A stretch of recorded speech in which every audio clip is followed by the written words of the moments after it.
How to import TERA2 tokens into MetaMask. With just a few simple steps, you can easily import it into your MetaMask wallet. First, go to the Terarium website and click on the Terarium ecosystem section.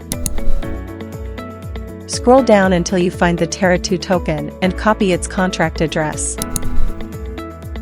Open up your MetaMask extension. Scroll down until you see the Import Tokens button and click it. Then select Custom Token and paste the TERA2 token contract address. The token symbol and decimal value will be shown automatically. Click Add Custom Token, then Import Token. And that's it.